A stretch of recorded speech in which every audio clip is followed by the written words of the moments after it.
Past indefinite tense के बारे में पढ़ेंगे।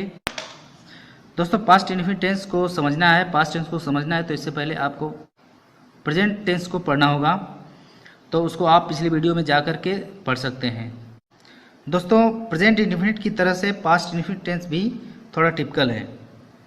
इसको सबसे पहले हम इसकी पहचान के बारे में जानेंगे।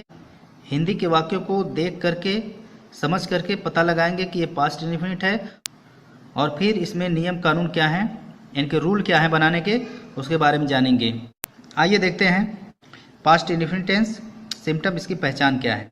दोस्तों इनके वाक्यों के अंत में या, ई, ये, ता था, ती थी, ते थे आता है। इनके जो वाक्य हैं या, ई, ये, ता था, ती थी, ते थे पे ख़त्म हो जाते हैं, तो हम समझ जाते हैं कि ये पास्ट इंडेफिनिट टेंस है। और दूसरे इसकी जो पहचान है, कार्य का होना भूतकाल में पाया जाता है, यानी बीते हुए समय में कार्य संपन्न हो जाता है। जैसे मैं इस घर में रहता था, वह स्कूल गया, उसने अपना पाठ याद कर लिया। इसकी पहचान देखिए दोस्तों, ता था, ती थी, ते थे, इसमें आया हुआ है ना, ता था, रहता था। गया, या आया हुआ है। याद कर लिया, या आया हुआ है। यानी इनके जो वाक्य होते हैं, या, ई, ये, ता था, ती थी, ते थे पे खत्म हो जाता है, तो हम समझ जाएंगे कि ये पास्ट इंडेफिनिट टेंस है। आइए आगे देखते हैं। दोस्तों इसका जो सिंपल सेंटेंस, जिसे हिंदी में साधारण वाक्य कहते हैं, इनको अफर्मेटिव सेंटेंस, पॉजिटिव सेंटेंस भी कहते हैं। तो पीछे यदि आप प्रेजेंट टेंस पढ़े हैं तो इसको समझने में आपको थोड़ी भी दिक्कत नहीं होगी, क्योंकि इनका जो रूल है, किसी भी टेंस का जो साधारण वाक्य है सब्जेक्ट, वर्ब और ऑब्जेक्ट से बनता है। तो पास्ट इंडेफिनिट का जो सिंपल सेंटेंस होता है, इसमें सब्जेक्ट कर्ता, वर्ब क्रिया सेकेंड फॉर्म, मुख्य क्रिया की बात हो रही है, प्लस ऑब्जेक्ट कर्म, इस क्रम में आएंगे। जैसे वह स्कूल गया, इसमें कर्ता क्या है, कर्ता वह है, मुख्य क्रिया क्या है, गया यानी जाना, ऑब्जेक्ट क्या है, स्कूल। तो सबसे पहले सब्जेक्ट आएगा, जो मेन वर्ब है वो सेकेंड फॉर्म में होगी, और उसके बाद ऑब्जेक्ट लिखेंगे।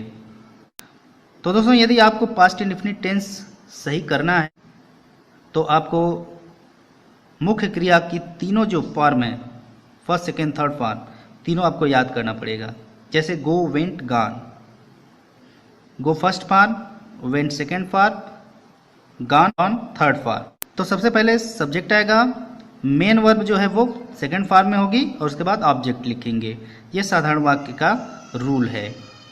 तो वह स्कूल गया, सब्जेक्ट ही, गया वेंट सेकेंड फॉर्म है, और उसके बाद टू स्कूल, ये ऑब्जेक्ट हुआ। ही वेंट टू स्कूल, वह स्कूल गया।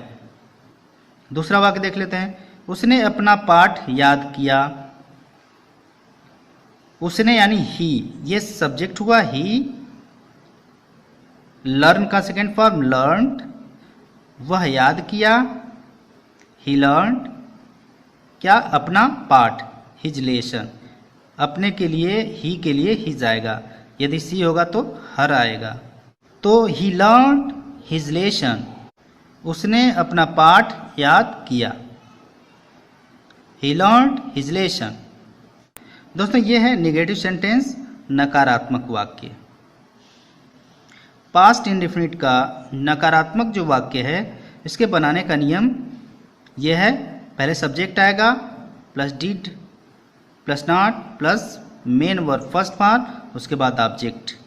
अभी आप देखे हैं इसका जो सिंपल सेंटेंस था उसमें केवल सब्जेक्ट था, मेन वर्ब सेकेंड फॉर्म, और उसके बाद ऑब्जेक्ट था। लेकिन इसके निगेटिव में देखिए आपको हेल्पिंग वर्ब डिड का प्रयोग मिलेगा, और ये जो डिड का प्रयोग है, चाहे कर्ता एक वचन हो चाहे कर्ता बहुवचन हो, चाहे वो सिंगुलर नंबर सब्जेक्ट हो या प्लूरल नंबर सब्जेक्ट हो, दोनों के लिए डिड का प्रयोग होगा। इसका आप ध्यान रखेंगे। तो आइए देखते हैं, वह स्कूल नहीं गया। तो सबसे पहले सब्जेक्ट आएगा ही, डिड नॉट, ही के बाद डिड नॉट, मेन वर्ब अब सेकेंड फॉर्म में ना होकर के फर्स्ट फॉर्म में होगी, go. He did not go to school, object हो गया, यानी वह स्कूल नहीं गया। He did not go to school. दूसरा देखते हैं, तुम कल हॉकी नहीं खेले। तुम बहुवचन है लेकिन फिर भी डिड का प्रयोग होगा। You did not play, main verb first form में होगी play, hockey. You did not play hockey yesterday, तुम कल हॉकी नहीं खेले। दोस्तों ये है स्टडी विथ एलडी चैनल का नाम है। यदि आप सामान्य ज्ञान की तैयारी करते हैं, जीके की तैयारी करते हैं, तो आप स्टडी विथ एलडी चैनल को विजिट कर सकते हैं और सब्सक्राइब कर सकते हैं। यहाँ पर आपको सामान्य ज्ञान के मैटर मिलेंगे। आइए देखते हैं आगे। अब देखते हैं interrogative sentence, past indefinite tense का इंट्रोगेटिव सेंटेंस। दोस्तों मैं पिछली बार हर वीडियो में आपको मैंने बताया है, प्रश्नवाचक वाक्य जो हैं वो दो तरह के होते हैं, फर्स्ट टाइप और सेकेंड टाइप। फर्स्ट टाइप वे होते हैं जो वाक्य प्रश्नवाचक शब्दों से शुरू होते हैं, जैसे क्या वह स्कूल गया। क्या प्रश्नवाचक शब्द है, इसी से ये शुरू हुआ है वाक्य, क्या वह स्कूल गया। और दूसरी इसकी जो पहचान है कि इन वाक्यों का हम यस और नो में उत्तर दे सकते हैं, जैसे क्या वह स्कूल गया, यस स्कूल गया, नो स्कूल नहीं गया। ये फर्स्ट टाइप का हुआ।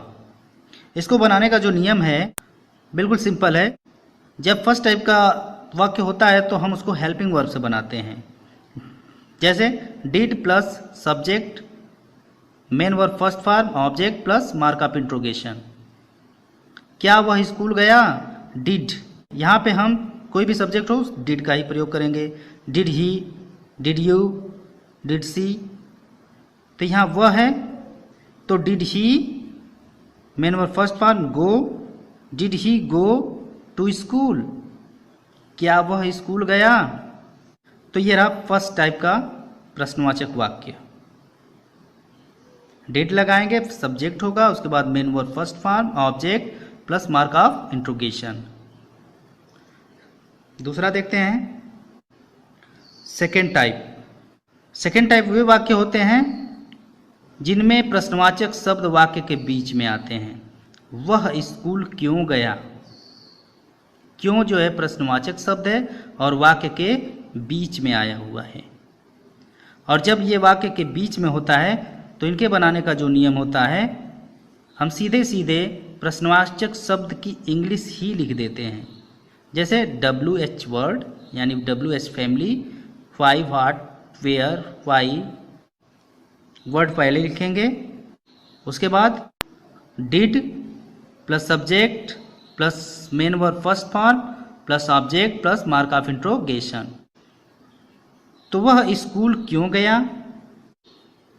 क्यों वाई लिखेंगे, why did he, WH word plus subject, why did he, main verb first form go, why did he go to school. वह स्कूल क्यों गया। मुझे उम्मीद है कि दोस्तों आपको समझ में जरूर आया होगा। आइए आगे देखते हैं।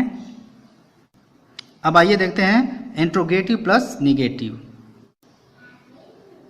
इंट्रोगेटिव प्लस निगेटिव सेंटेंस, प्रश्नवाचक प्लस नकारात्मक वाक्य। क्या वह स्कूल नहीं गया, ये फर्स्ट टाइप का है, नहीं आया हुआ है। Did he not go to school, देखिए नॉट का प्रयोग कहाँ है, लगा हुआ इसमें। डिड ही नॉट गो यानी मेन वर्ब और सब्जेक्ट के बीच में नॉट आया हुआ है। Did he not go to school, तुम स्कूल क्यों नहीं गए।